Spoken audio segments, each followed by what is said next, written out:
بلکہ ایک آیت میں ہدایت ہے، اس میں کیا ہے؟ ہدایت ہے کہ وہ فالو کریں گے تو وہ اللہ تبارک و تعالیٰ ایسا تھوڑی ہے کہ جو اس کی سنے گا بھی ہے پھر وہ بندے کی نہیں سنے. بچوں کا تذکرہ میں نے اس لیے کیا کہ بچے ہمارے مستقبل کے معمار ہیں، اسلام کے غازی ہے، یہ اسلام کے فرزند ہے. اب لگے ہاتھوں ہماری بہنیں اور بیٹیاں بھی ہیں ادھر، کچھ تذکرہ ان کا بھی. جیسے بچوں نے ایک کارنامہ انجام دیا اسلام میں، ایسی سب سے پہلے نبی کریم صلی اللہ علیہ وسلم پر ایمان کس نے لایا؟ کس نے لایا؟ ہماری ماں حضرت خدیجہ رضی اللہ عنہا. خاتون اول کہتے ہیں ہندوستان کا جو صدر ہوتا ہے یا کہیں کا بھی صدر، اس کی عورت کو خاتون اول کہتے ہیں. ارے خاتون اول تو وہ ہے ہماری ماں حضرت عائشہ رضی اللہ. یہ تو عورتوں کا شرف ہے کہ سب سے پہلے جو اسلام قبول کیا وہ خاتون ہے. کتنا بڑا درجہ ہوگا اس کا. تاریخ اسلام سے ہی ایک اور سبق ہماری خواتین سے، لیکن واقعہ بڑا حقیقت انگیز ہے، رلا دینے والا، خون کے آنسو ایسا واقعہ ہے. محترم بہنوں اور بیٹیوں اور ان کے جو یہاں پر گارجین ہیں، سرپرست ہیں، نوجوان لڑکے کی ایک داستان ہے جس کی ماں نے پرورش کی. واقعہ ہے 12ویں صدی عیسوی کا. سلطان صلاح الدین ایوبی 1183 میں جب ہندین کی جنگ فتح ہوئی، بیت المقدس فتح ہوا، اس وقت کا واقعہ ہے. انگریزوں سے لوہا لے کر سمندر پار اس نے کیا. تو ایسے 500 کی 1000 کی بٹالین الگ الگ اپنے جنرل لے کر نکلتے تھے. تو ابو قدامہ شامی شام کے رہنے والے تھے. یہ اپنے 500 کی بٹالین لے کر نکلے دشمنوں سے لڑنے کے لیے. پورے الگ الگ لڑتے تھے. صلاح الدین ایوبی کی کمان 500 کا اپنے وہاں بھی جاتا ہے، کرنل جنرل 200 کی ٹکڑی 500 کی. تو اپنے 500 مجاہدین کے ساتھ نکلے اور دریائے فرات کے کنارے ایک شہر ہے جس کا نام رقہ ہے. اب وہ شہر رقہ میں دن بھر انہوں نے اپنے جنگی ساز و سامان خریدے، کچھ اونٹ بھی خریدے، اور ایسے کرتے کرتے ان کو شام ہو گئی رقہ محاذ پر جانے کے لیے. تو انہوں نے جگہ جگہ درس قرآن بھی دی، جہاد پر تقریریں بھی کی.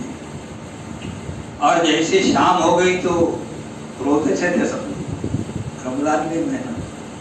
ہم تو کہتے ہیں کہ بھئی روزے میں گھر کو بیٹھے رہو، دھوپ تب.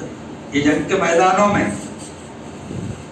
جب اسلام کار فرما ہو تو ایسا کرتے کرتے شام ہو گئی. تو انہوں نے ایک مکان کرائے سے دیا، افطار وغیرہ ہوئی، تراویح کی نماز بھی ہوئی. جب یہ سونے کی تیاری کر رہے تھے تو ابو قدامہ شامی رحمۃ اللہ علیہ کہتے ہیں کہ میں بس دروازہ بند کر کے پیچھے پلٹا ہی تھا تو دروازے کی کنڈی کھٹکھٹانے کی آواز ہے. میں نے دروازہ کھولا تو ایک مسلم خاتون پورے اسلامی لباس میں حجاب کے ساتھ. ہماری مائیں سنیں، ہماری بیٹیاں بہنیں سنیں، جو مرد بیٹھے ہیں سنیں، جو جوان بیٹھے ہیں سنیں کہ ہماری داستان کیا ہے. شب قدر تو آتی ہے چلی جاتی ہے. ہماری تقریر کا عنوان ہی آج کل یہ ہے کہ ماہ رمضان المبارک اور ہم کہاں کھڑے. اچھے کھانے پک گئے، اچھا ہو گیا، سب ہو گیا، لیکن ایک شعار سے سب گائے، ایسا نہیں ہے. تو انہوں نے دیکھا کہ کوئی خاتون ہے نقاب پوش، اس کے ہاتھ میں ایک تھیلی ہے. تو اس خاتون نے کہا کہ ابو قدامہ شامی آپ ہی ہے پورے پردے میں. تو انہوں نے کہا کہ ہاں میری بہن میں ہی ہوں.